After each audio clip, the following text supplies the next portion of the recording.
Shalom. Kohalo Yahweh Bahasham Yahushai Bahasham Barakaha Kodash. Double honors unto the apostles, double honors unto the elder bishops.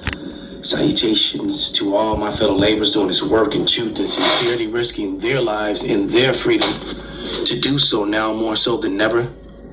The would-be judges, the 144,000, the tabernacle of David, which are to be the new government here on earth under the authority of who the world fraudulently and falsely calls JC. His name is Yahushai. All right, and to the rest of the scattered elect that are scattered around the four corners of the earth, that be like unto the speckled bird, the Israelite foreigners among the heathen nations, that have the appearance of the heathen nations. This is not a black only thing. And to the few Akwath, meaning the sisters that are listening and learning, to you I say Shalom. This is your brother Malcolm from the branch of the Great Millstone here in Chicago, coming at you another lesson in truth. And yes, the kingdom of earth will be here. The kingdom of heaven will be here on earth as it is in heaven. All right. The Hebrew Israelites primarily make up the Negroes, Latinos, and Native Americans, and of course the scattered that are scattered around the four corners of the earth among all people. That's that great multitude in Revelation 7 and 9 that John couldn't identify, and that is why, because they have the look of all the other people of the other nations, because the Lord was gathering them up from there. And if you're among the heathen nations, your seed line is among a heathen nation that doesn't look like your people for generation after generation, you're going to look like those people. You're not going to have your original look anymore. So this isn't a color thing at all. That's something that was made up by Esau Edom, the self-proclaimed so-called white man. So tonight's lesson, this evening's lesson, and Shabbat Shalom, by the way, this evening's lesson is going to be on J.A. Rogers. This is Sex and Race. I have that book, Nature Knows No Color Line. It's sitting right next to me. We're going to actually go into this book. I think I have somewhere too this, I saw it from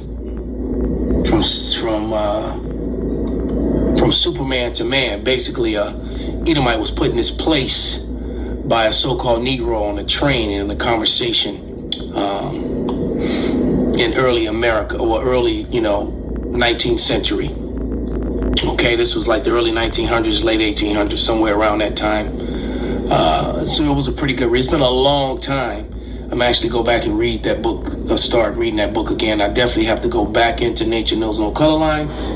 And before we go any further, let me bring out a scripture. This is Isaiah 25 and 7. And it reads, "And he will destroy in this mountain the face of the covering cast over all people, and the veil that is spread over all nations." All right. So what we're going to do is destroy this whole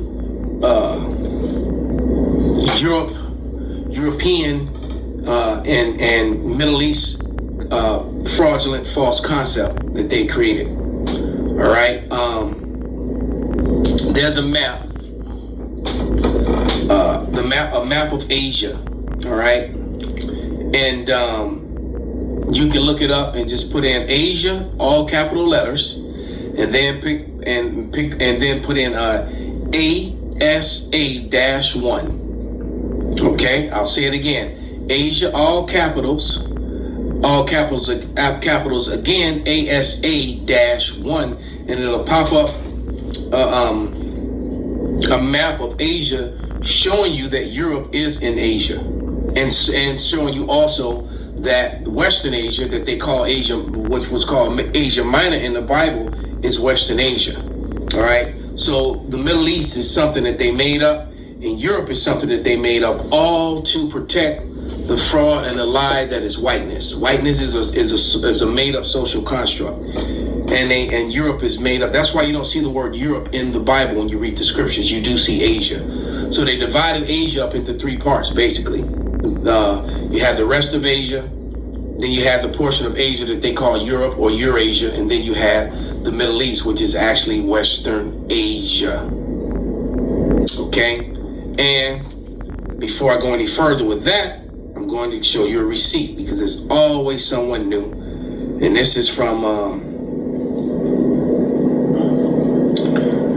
the Oxford 1850 Dictionary definition of Eurasia.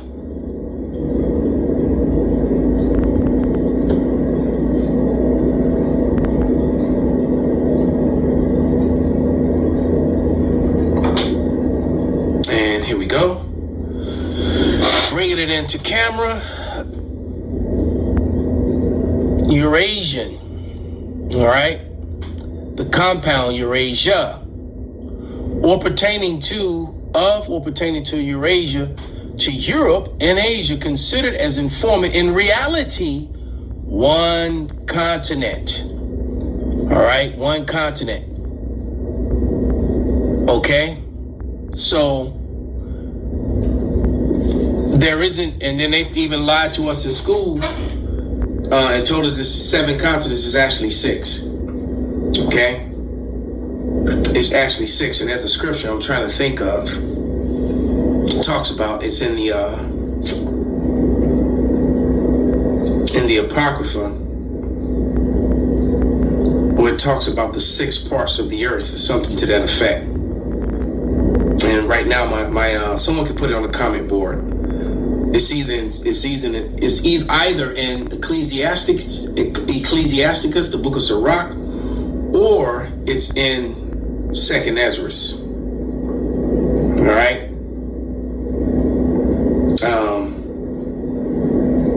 Man, it's bugging me that I can't think of. But yeah, someone can put that scripture. Someone will put that scripture in the on the comment board. It will be greatly appreciated. Yeah, it's really bugging me that I can't remember where that is.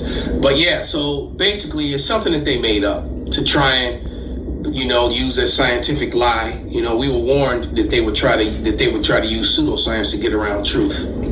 All right, and all this is to hide the Edomite heritage, because they're in denial of it, even though all the evidence proves that they are exactly that. But 1 Timothy 6:20 tells us, "O Timothy, keep that which is committed to thy trust, avoiding profane and vain babblings and oppositions of science falsely so called." So the whole Darwinism, Johann Blumenbach and his Negroid, Caucasoid, Mongoloid, all that's pseudoscience to try to control the narrative. And then what they did was they turned around and they matched the truth in the Bible about Ham, Shem, and Japheth, and they matched it up with the whole Negroid, Caucasoid, and Mongoloid. They came up with that garbage, and then they ran with that. I guess it sounded good to some people, and all that's so that Edom could hide who he really is. Okay, so without any further ado, I'm going to play a short video that I came across just by chance on I don't think anyone sent this one to me, but I came across it just by chance on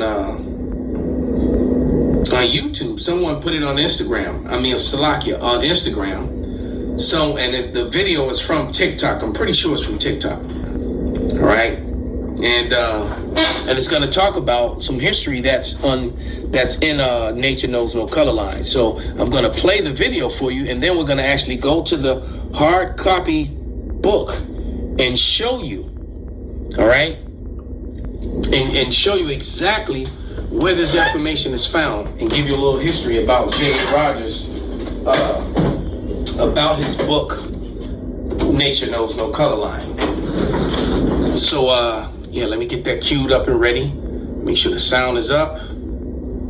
History is alive. How were Jews described in Europe before Ashkenazis became the majority? From Nature Knows No Color Line by J.A. Rogers, page 123. Quote, Waite says, an interesting gradation of all shades down to the black is exhibited by the Jews. Especially dark were the Jews of Spain and Portugal. The Portuguese Jews were very dark, says Pritchard.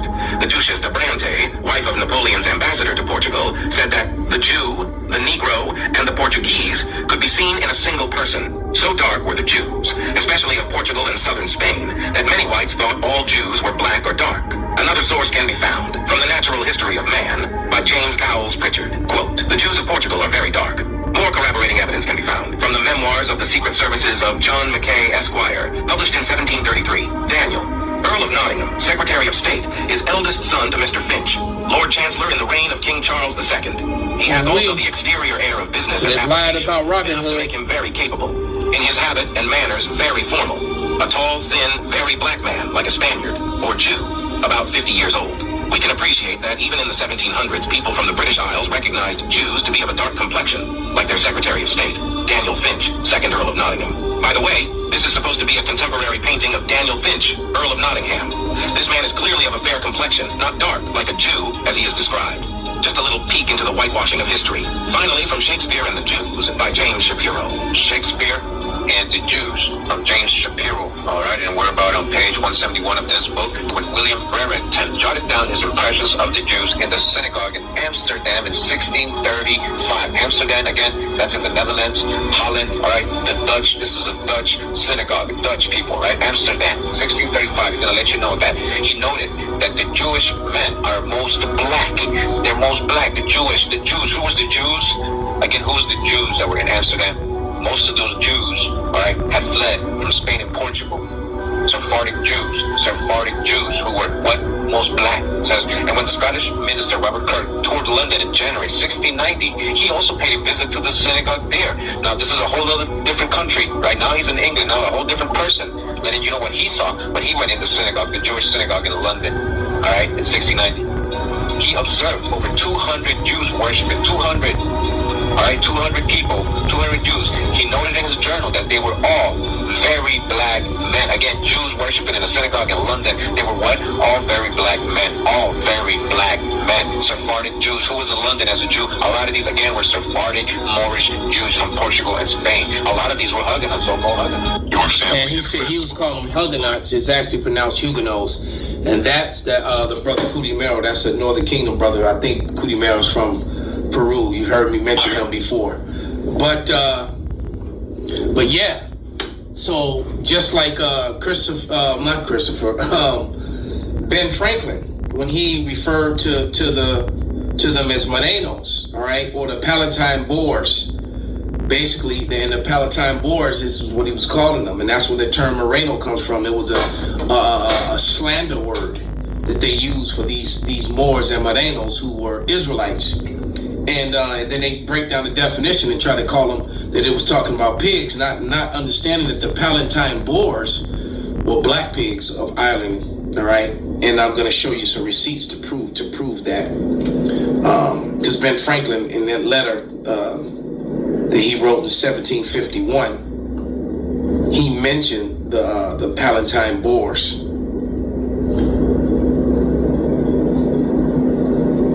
And here, all right, the Palatine, meaning Palestine, and here are the black Iberian pigs. This is what he was talking about.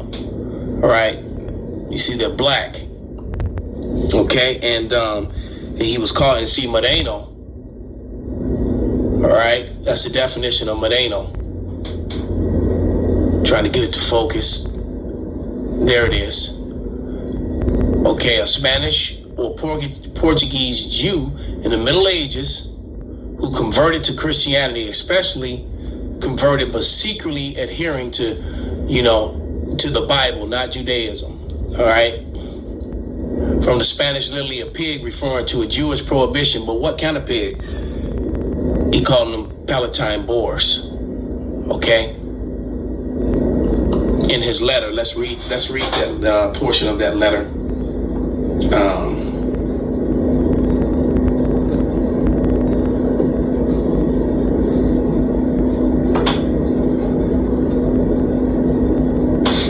Here it is. We're seeing paragraph 23. We're going to jump down to the second part. All right, and it says, and the detachment of the English from Britain, America will have their places at home as soon supplied and increased so largely here, why should the Palatine Boers be suffered to swarm into our settlements by herding together establish their language and manners to the exclusion of ours? Okay, why should Pennsylvania, founded by the English, become the colony of aliens who will shortly be so numerous as to Germanize us instead of us Anglifying them? Because the Germans were black at this time in the 16th, 17th, 14th century. Most of Europe was. It says, and will never adapt our language or customs any more than we can acquire, than they can acquire our complexion. All right, and then paragraph 24 is a bang up, as he pretty much tells you that when you get to this part here, it says, which leads me to add the remark that the number of purely white people in the world is proportionately very small. All of Africa is black or tawny, Asia chiefly tawny. All right, America exclusively of the newcomers, the white people, wholly so. So America was full of swarthy and tawny people. And in Europe, the Spaniards, Italians, French, Russians, Swedes are all generally what we call a swarthy complexion. So yes, history does indeed lie. The so-called white man was not ruling in the part of Asia that they called Europe from the fall of Rome all the way up until the Renaissance. All right. Okay. You know, and this started before Septimius Severus, which is in 193 AD. So Jake came into power even before then. Shortly after not long after the 70 AD, after the fall, not long after that, Jake rose up in Rome and took over Rome and took over all of Europe. All right, hence the reason nature knows no color line. And then what you have to understand is that this book shows you all the book. In this book, the images in this book is from the Book of Crest, Donald Fairbairn's Book of Crest from 1859, which also happens to be the year that J.A. Rogers was born. That book of the Crest of Arms, 1859, by Donald Fairbairns, is in the Library of Congress, and you actually have to be a congressman to even rent that. I mean, to check that out of the library, because it's going to show you what you just read. What I just read you from Ben Franklin's letter is going to show you Dutch Belgian families and their coats of arms, and that they were actual Negroes. And these images are straight from Donald Fairbairns' book. All right, these are the Negro coats of arms, and this is hardcore evidence of that they were ruling in these places where people go visit to sit down in little coffee shops and have fancy little cakes and sweets and cappuccinos and stuff of that nature. More of the Moringer, Morini, Morin, all right? More Negro coats of arms, and these were the families of what?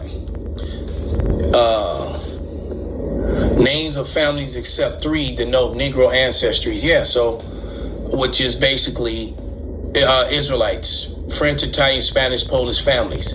So the people in Poland now are not the people that were there. These are the Edomites. They went into that part of Asia, and then they started calling it Europe. And there goes the pseudoscience and the lies and the false history. Okay? Now, let's go to, let me get a scripture. As a matter of fact, I'm going to get a couple. Because Esau's a snake, a dirty snake, and a liar. I got to get it. Job 9:24. I could know it by heart if I start saying it, but I'm going to just read it anyway. Job 9:24, and it reads, the earth is given into the hand of the wicked. He covered the faces of the judges thereof. If not, where and who is he? He covered up the faces of the judges, and he put up his face. That's an image of Queen Charlotte on cover. She was a so-called Negro woman, the actual in the line of King James himself. All right, those people over in Europe now, in England now, they're the new royal family. All right, which is nothing royal about them. They married into this black family and then set themselves up. All right, same way that the Cromwell brothers got rid of all the true royal family of King James and basically sent them all to Jamaica and Montserrat and Trinidad as slaves and stuff. All right, the ones that they didn't brutalize and kill. All right, they did horrible things to the Negro women and the pregnant Negro women and their children during the Jacobite wars. When they, and I got that book right here. I have that book right in front of me by Sims. Evidence. Matter of fact, the beloved brother Shatir brought that back for one of his recon missions over to Europe. Right? This was discarded from a university over there, and he brought it back, and it's basically the Jacobite Ireland from 1685 to 1691. All right, hence the term the Palatine Boers or Moreno. Okay, those pigs with those black pigs from Ireland. Okay, and that's what Ben Franklin was insulting. They'll call them black pigs. Remember the term black, and anytime you put black before anything, it makes everything after it negative. Right? And black in front of something, it makes everything after it bad. So if you call somebody black people, well, yeah, void of light is one of the light meanings of the word black. It means a lot of more, very worse and hurtful and disgusting racial things. All right, but Luke 12:2, it reads, "For there is nothing covered that shall not be revealed, neither hid that shall not be known." All right, so I'm gonna go to page 125, which is what he was reading from, and I'm gonna put it in front of the camera so you can see it for yourself. All right, and what I like is that, and then I'm gonna show you at the bottom of the book. All right, at the bottom of the page, it's going to show you the references of the books where you can screenshot it, where you can go and search out these books and find out even more information about these Negro Jews. So you have to ask yourself, then who is Rosenberg and Weinstein and Epstein? Who are all these people? Because they're clearly not described as being the Israelites of Portugal and Spain. And remember the whole J thing, the J-ish, that's a hijack. They replace Israelite with J's. So, and then they attach themselves to J's. So when you start talking about J's, you start thinking about, B.B. Milkowski and Walter Cronkite, all those people. And they have nothing to do with the people. And unfortunately for them, the world knows that at this point. They just refuse to acknowledge it, even though it's said eventually they're just going to have to shut the internet down. But here we go. This is page 123. Sorry, not 125, but 123.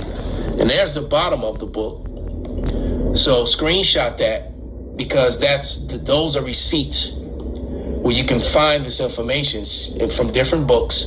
This is where this is his sources. And see, that's the beautiful thing about these old books. He just doesn't say anything. He gives you the resources of where this information came from. All right. So, right here on page 1,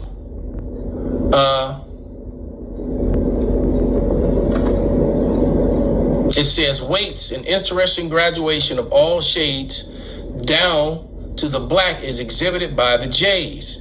Well, now you can see it. I'm just going to pull it away and read it. All right. So that you can screenshot it and see that. But it says, Waite says, an interesting gradation of all shades down to the black. See, that's that from tawny to swarthy. That's how Israelites come. All right, is exhibited in the Jews. We'll just say Israelites. All right, especially dark were the Israelites of Spain and Portugal. The Portuguese Israelites were very dark, says Pritchard. All right, and then that's in 31. See, down at the bottom. See? J.C. Pritchard, Naturalist History of Man, page 145. And that book was in 1845, and it talks about weights. So these are all his witnesses, all right? So I started again. Waite says an interesting gradation of all shades down to the black is exhibited. Especially dark were the Israelites of Spain and Portugal. The Portuguese Israelites were very dark, says Pritchard. The Duchess of d'Ambrys, wife of Napoleon's ambassador of Portugal, said that the Israelites, the Negro, and the Portuguese could be seen in a single person, right? So dark were the Israelites, especially of Portugal and southern Spain, that many whites thought all Israelites were black or dark. All right? This belief, and they weren't calling them Africans. See? Because when the evidence is presented of these people, they try to, African, this was the African presence in Europe. There was a book written about that, all right, in early Europe, but they weren't Africans at all. Okay, not to say that there weren't some so-called Africans who were really Hamites were there too, but what it's doing is making a separation. Okay, it says this is belief that Bardo shows what an error of most people are in. Since he says the German Israelites, for example, those of Prague, are as white. Or their German, their countrymen. Many of the Jays were banished from Portugal by John II. So those Jays, all right, those German Jews. Actually, I won't say Israelites on this. Those were your converts, all right, because you got to remember they converted to Judaism. What the Edomites had the Kagan Bullen, and he had his people convert to Judaism in the 7th century. So you had the Edomites, converts, and then you had the actual Israelites that got scattered, and they went into North Africa. They also went further into Europe, and many of them came to America and actually helped set up America. I got that book right in front of me, which is it's on the bottom of the pile. The Sephardim in America, all right? And which I've used that book before. So let's get some scriptures in.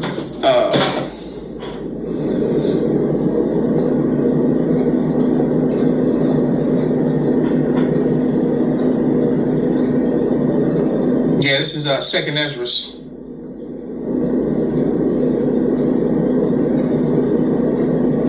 One of my favorite scriptures.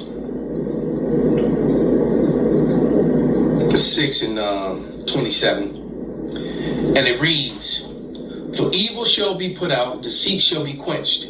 As for faith, it shall flourish, corruption shall be overcome, and the truth which have been so long without fruit shall be declared." So, I'm trying to arm you new people, because the people who've been around for a while, they know these things now. Most of my lessons are really for new people, and also to uplift the spirits of the brethren, of the sisters out there. But yeah, verse 28, as for faith it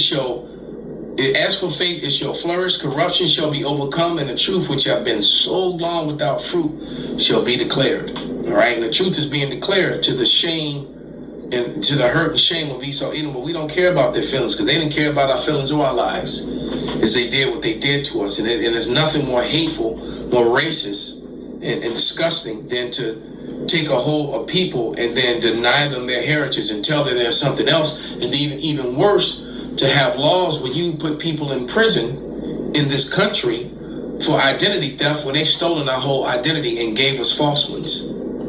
But this is 2 Thessalonians 2 and 8. And it reads, "And then shall the wicked be revealed, whom the Lord shall consume with the spirit of his mouth, and shall destroy with the brightness of his coming." Right? And the mouth of the Lord is his prophets. All right? The Lord's going to actually destroy them literally. All right? With this, he's destroying them with the mouth of his prophets, then he's going to actually destroy them. Okay? with the brightness of his coming. When he comes, it's not going to be good for you Edomites at all. Matter of fact, let's go back to 2nd Ezra, one last scripture. Because finally we're at this time where this truth is coming out. And the point is in 55, but I'm going to read Isaiah 6, 54 through 57, but the main point is in 55. And it says, and after these Adam also, whom thou madest the Lord over all thy creatures, of him come we all, and also the people whom thou hast chosen. So, yeah, they'll say, oh, we're one people, blah, blah, blah, we're all God's children. No, God only, he created all, but he only chose one family, though. All right? All this have I spoken before thee, O Lord, because thou madest the world for our sakes. All right? And as for the other people, which also come of Adam, thou hast said that they are nothing, but be like unto spittle, and hast likened the abundance of them all the billions of the other nations unto a drop that falleth from a vessel. They're just a drop in a bucket. All right? The sweat that rolleth off a cold cup. Okay? You know how you get that condensation, and it'll roll off the glass and drip to all those other billions of people. That's what they are. So they mean nothing, and they hate us for that. And now, O Lord, behold, these heathen which thou hast reputed as nothing have begun to be lords over us and devour us. Mainly Esau, Edom, and the Wadi Bashim Shai. That's coming to an end. Esau, Edom is fallen. The fact that this video is even being made and this information is even being shared is evidence of that. So with that, I want to give all praise, honor, and glory unto Yahweh, Bahasham, Yahweh Shai, Bahasham, Rekah HaKodash, Kwam Yasharala, Abad Babal.